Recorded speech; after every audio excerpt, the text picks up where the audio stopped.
Assalamualaikum warahmatullahi wabarakatuh. Ah, Malam ini saya akan bercerita tentang return of investment emas lebih daripada 140% setahun. Biar betul kan? ROI ni ataupun return of investment. Okay. Sebelum saya pergi lebih lanjut, saya nak buat disclaimer dulu. Saya bukan penasihat keuangan anda. Jadi apa yang dipaparkan dalam video ini adalah apa yang saya fikir akan saya lakukan berdasarkan pengalaman saya. Anda boleh lihat tapi anda tidak perlu ikut sebab saya bukanlah penasihat kewangan anda. So anda perlu dapatkan nasihat kewangan daripada penasihat kewangan bertauliah. Kiraan yang digunakan dalam video ini adalah kiraan kasar sahaja. Dia bukannya tepat betul-betul. Sebabnya ia adalah untuk memudahkan kita melihat pengiraan itu dengan cara yang lebih mudah lah. Okay. Pertama, sebelum kita pergi lebih jauh, saya nak cerita apa yang dimaksudkan dengan ROI ataupun Return of Investment. Secara mudahnya, formulanya adalah untung tolak modal, kemudian kita bahagi kepada modal. Biasanya, return on investment ini dikira dalam percentage. Jadi, kena kali 100 lah. Untuk berapa tahun? Kalau kita kira untuk 20 tahun, 20 tahun lah. Tapi biasanya orang akan kira per tahun. Jadi, kalau 20 tahun, bagi 20. Dan kita akan dapat return on investment per year untuk 20 tahun. Alright? Kenapa return on investment ini penting? Kerana dia digunakan untuk membandingkan kadar keuntungan sesebuah pelaburan berbanding dengan pelaburan lain. Contohnya, kita nak tahu sama ada return on investment dekat emas ni lebih untung berbanding dengan return on investment dekat stock market ataupun dekat property, hartanah, beli rumah, mana lebih untung? Beli emas ke, beli hartanah ke, ataupun beli benda lain. So itu kita nak menilai investment. Okey. Kemudian saya suka bawa tuan-tuan dan puan-puan kepada gambar rajah ini. Sebenarnya kita perlu berusaha untuk menjadi seorang investor. Sebab itu kita panggil return of investment. Return of investment. Jadi kita nak buat investment. Jadi kita nak tahu return of investment. Kenapa kita nak jadi investor? Sebab kita nak bagi duit kita kerja untuk kita. Kita tak nak selama-lamanya terpaksa bekerja untuk cari makan. Kita patut ubah kaedah kita supaya duit yang kita cari itu kita simpan, kemudian duit itulah digunakan untuk mencari duit untuk kita. Biar duit itu kerja untuk kita. Ini adalah satu konsep yang sangat penting. Ini adalah konsep di mana orang kaya buat duit. Orang biasa-biasa terpaksa bekerja, tapi orang kaya tak payah bekerja. Duit itu yang kerja untuk dia. Kemudian saya ingin membawa kepada satu konsep yang juga penting, iaitu OPM. Other People Money. Kebanyakan orang kaya menggunakan duit orang lain untuk buat duit. So, kita boleh cari buku-buku tentang OPM ni. Ada banyak. Ini antara contohnya lah. Alright. So, apa maksud OPM ni? Kenapa dia penting? Alright. Saya akan berikan gambaran ringkas. Contoh, kita ada bajet RM5,000. Dengan ada RM5,000 ni, kita hanya boleh buat satu store burger.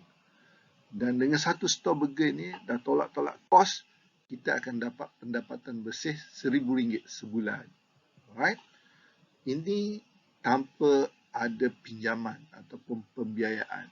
Tapi kalau kita buat pembiayaan, let's say kita dapat extra RM45,000. Duit kita RM5,000, kita dapat RM45,000.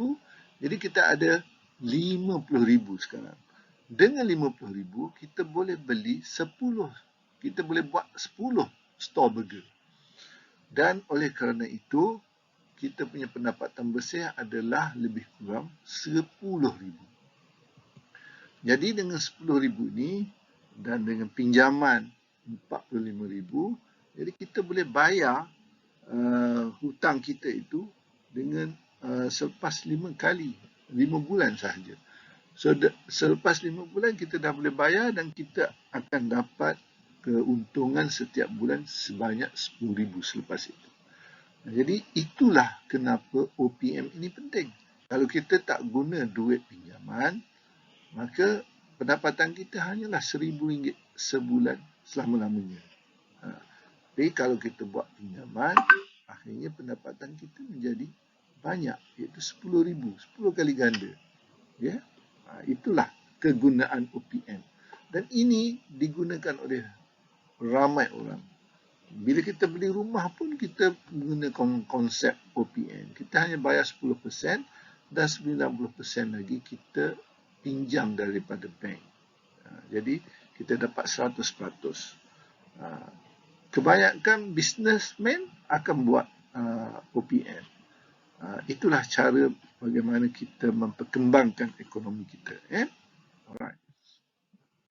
Dan saya juga ingin menjelaskan, ada ramai orang tidak faham beza antara hutang dengan pajak.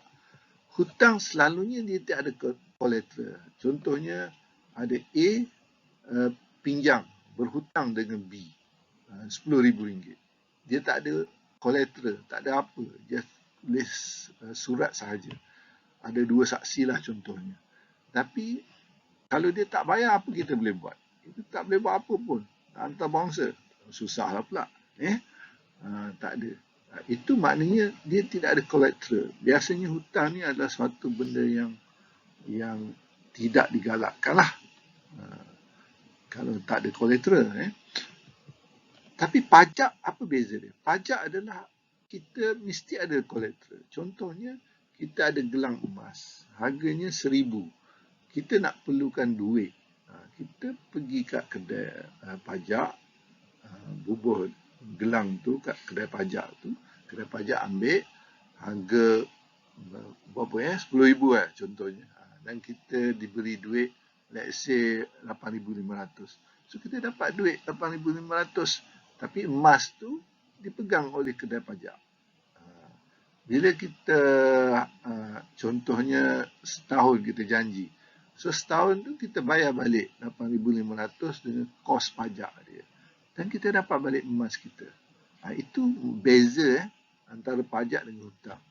Jadi kalau pajak ni dia sangat berbeza dengan hutang. Hutang ni kalau orang tak bayar tak ada apa-apa. Ini pajak kalau kita tak bayar balik RM8,500 tu, emas tu akan kena lelong lah. Dia ambil lah emas tu. Jadi kita akan rugilah emas tu kalau kita tak bayar balik. Jadi kita, dengan pajak ni kita berusaha untuk bayar balik. Macam tu. Okey. Kemudian saya juga rasa sangat penting jugalah kita kena tahu hutang baik. Maksud hutang baik adalah hutang tu menghasilkan pendapatan. Saya cerita tadi pasal store burger. Dia berhutang RM45,000 untuk menambahkan bilangan store burger dia. Dan itu adalah hutang baik sebab dia menghasilkan pendapatan, dia menambahkan kekayaan. Tapi ada di sana hutang jahat.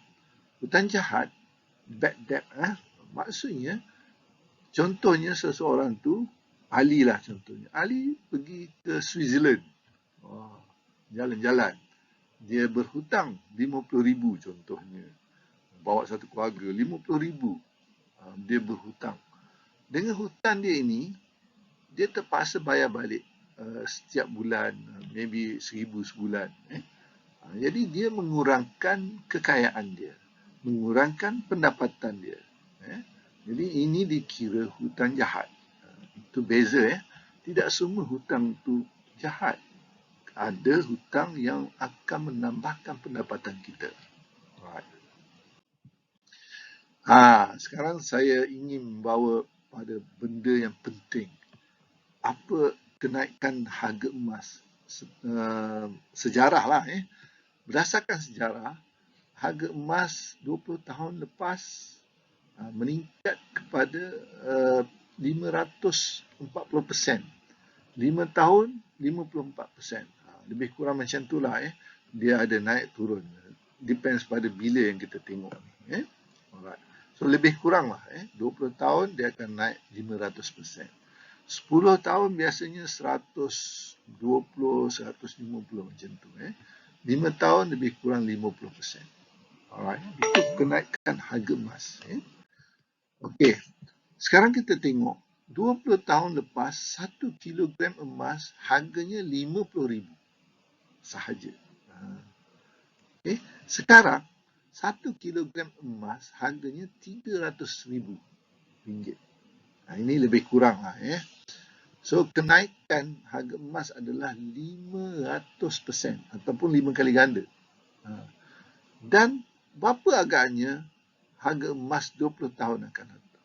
Kita memang tak boleh jangkakan, tapi base berdasarkan sejarah, kita boleh kata harga emas akan naik ke 500% juga untuk 20 tahun akan datang. Ini adalah kita punya anggapan berdasarkan sejarah. Jadi kalau 20 tahun akan datang, harga 1 kilo emas akan menjadi 1.8 juta. Banyak tu. Sekarang 300 akan datang jadi 1.8 juta. Ia sangat penting untuk kita tahu benda ni. Okey. Sekarang saya ingin membawa tuan-tuan melihat cara bagaimana kita boleh beli emas 1 kilogram tanpa perlu bayar RM300,000. Harga emas 1 kilo sekarang adalah RM300,000. Apa yang kita perlu buat adalah kita cuma perlu bayar RM45,000, iaitu 15% sahaja daripada RM300,000. Yang selebihnya, kita guna konsep OPM, Other People Money. Okay. Sebelum kita pergi lebih jauh, saya ingin memberikan kefahaman tentang konsep yang dianjurkan oleh Quantum Metal. Dalam Quantum Metal ni, dia ada satu produk. Nama dia Gold Convert Account. Cuba teliti diagram ini. Okey. Pertamanya, contohnya, kita dapat gaji, let's say RM10,000. Ini untuk memudahkan pengiraan. Dan harga emas adalah lebih kurang RM300 per gram. Jadi, kita beli emas. RM10,000 tu kita beli emas. Kita dapat 33.33 gram emas. Daripada emas ini, kita convertkan dia ataupun kita pajakkan dia. Dan kita dapat 8,500. Maksimum dia 85%. So, kita dah ada total aset emas yang bernilai RM10,000 dengan cash 8,500. Jadi total aset kita dah jadi 18,500. Kita sebenarnya cuma perlu bayar 1,500 untuk dapatkan emas yang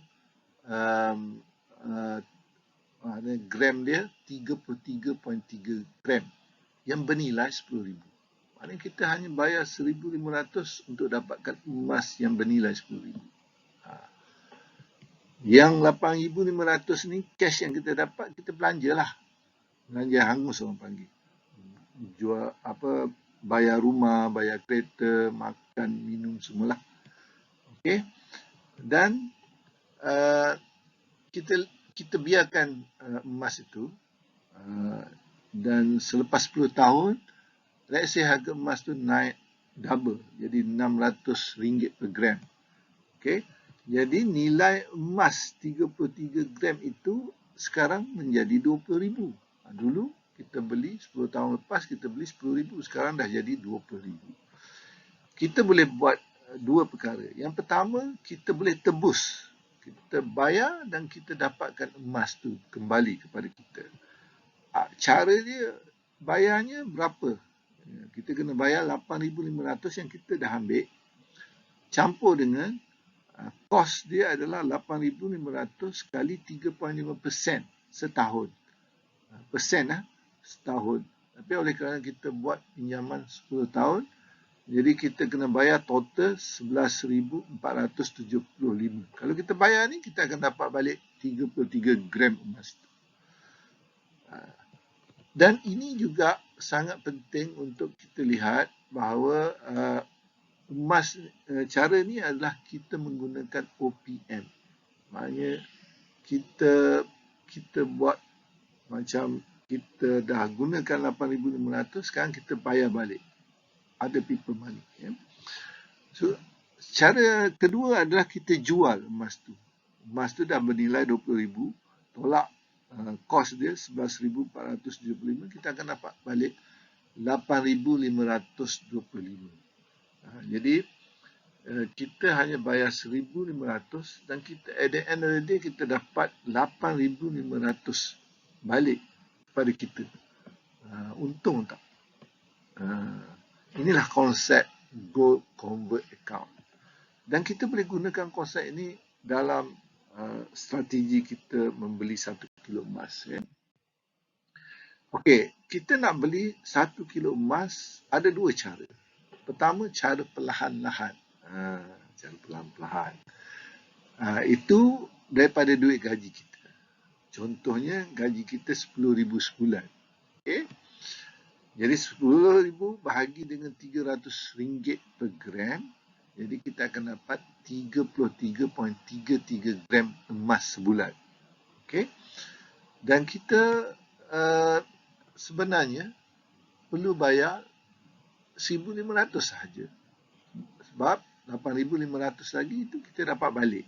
Dan kita gunakan untuk makan, minum, bayar kereta, bayar rumah dan sebagainya. Jadi 1,500 saja. Jadi untuk 30 bulan, kita perlu bayar 45,000 total. Kenapa 30 bulan? Sebab kalau nak dapat 1 kilogram, kita kena bahagikan 33.33 gram tadi untuk sebulan. Jadi kita dapat 30 bulan. Itu 2 tahun 6 bulan, kita dah dapat 1 kilogram. Ini provided harga emas sama je lah. Ini nak mudah kira lah. Alright. Dan kita kena bayar kos lah. Of course kena ada kos dia untuk 20 tahun. Kita keluarkan 8,500 selama tiap bulan selama 30 bulan. Jadi kita kena bayarlah 8,500 kali 30. Dan kos dia juga 8,500 kali 3.5% untuk 30 bulan kali 20 tahun. So itulah jumlah yang kita kena bayar. Okey. Dan kita tahu harga emas selepas 20 tahun akan naik kepada 1,800. Ini assumption kita lah. 1 juta, 1.8 juta.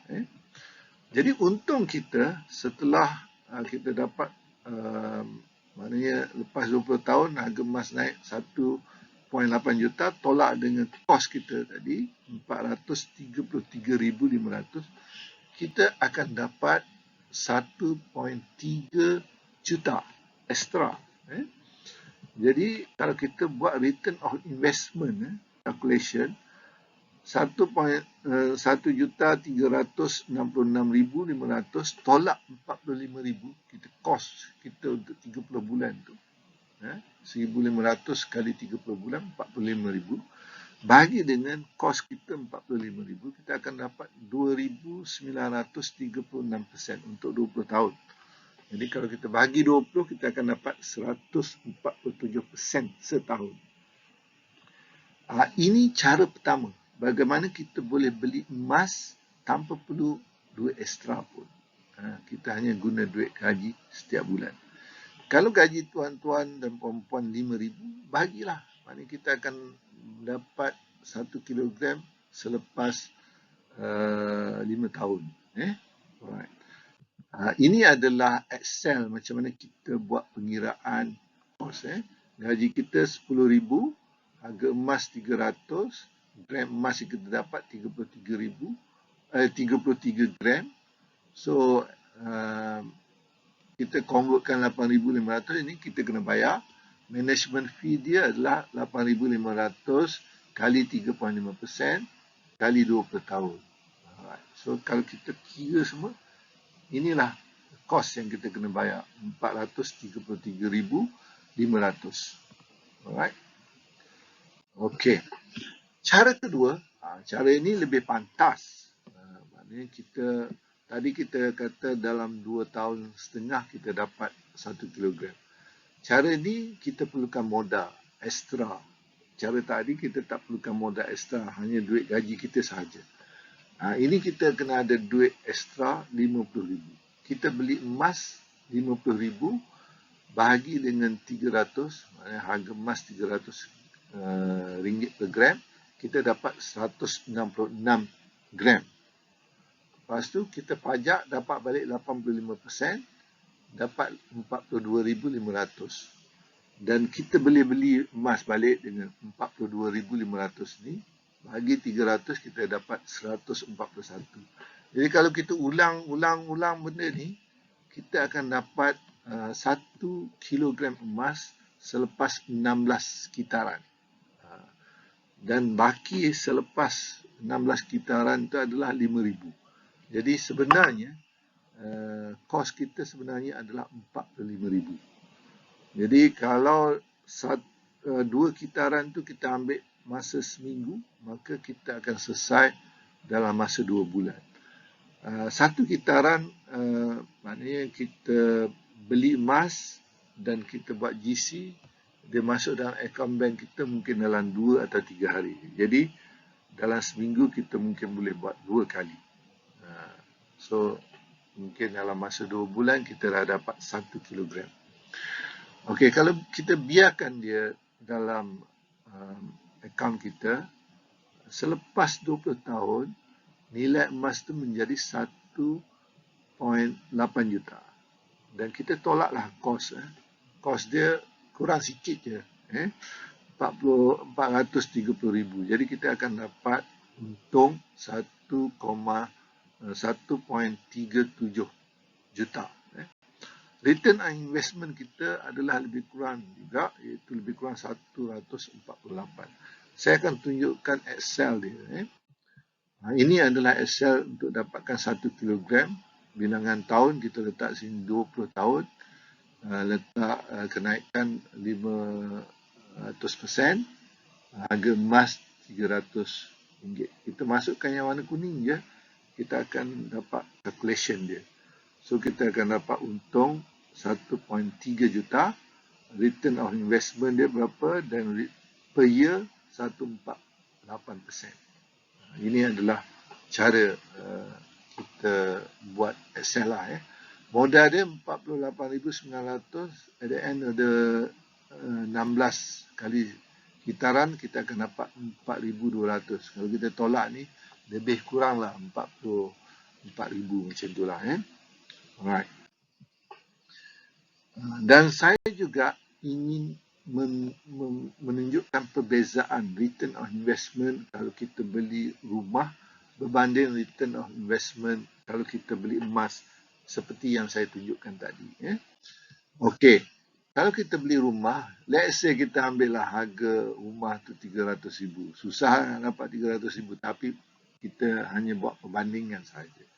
Kita bayar deposit 10%, 30,000. Yang selebihnya kita buat pinjaman dengan bank. Dan kita perlu bayar lebih kurang 432,000 untuk 20 tahun. Dan kita kena bayar ni setiap bulan. Selepas 20 tahun, harga rumah kita anggaplah dia naik 3 kali ganda. So, 900,000 tolak dengan kos yang kita bayar, kita kena bayar 468,000. Okey. Jadi kalau kita kira return on investment based on modal asal kita 30,000, kita dapat return on investment lebih kurang 78% setahun.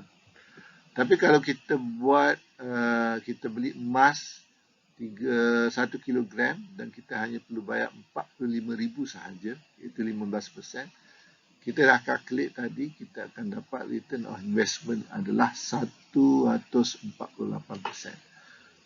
Lebih kurang berapa? Lebih kurang 2 kali ganda untung kalau kita beli emas berbanding dengan rumah. Dan saya juga ingin memberitahu, membeli rumah, menjual rumah adalah suatu proses yang sangat sukar. Nak beli rumah tu kita kena tahu kat mana nak beli rumah supaya selepas 20 tahun dia ada kenaikan 3 kali ganda.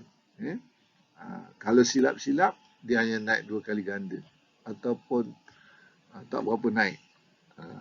Dan rumah juga ada wear and tear dia.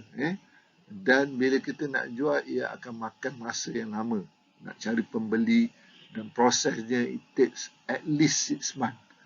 Dan kalau kita bandingkan dengan emas, kita boleh beli dan jual di hujung jari sahaja. Alright. Kesimpulan saya ingin bawa adalah, pertama, kita boleh beli 1 kilogram emas dengan hanya 15% daripada harga pasaran. Kita tak perlu keluarkan 100% duit untuk beli 1 kilogram emas. Jadi kita hanya perlu bayar 45,000 daripada harga sebenarnya 300,000. Kita menggunakan konsep OPM, Other People Money, untuk membayar kos pinjaman. Dan emas ni kita tak perlu bayar bulan-bulan. Kita hanya bayar bila kita dah untung.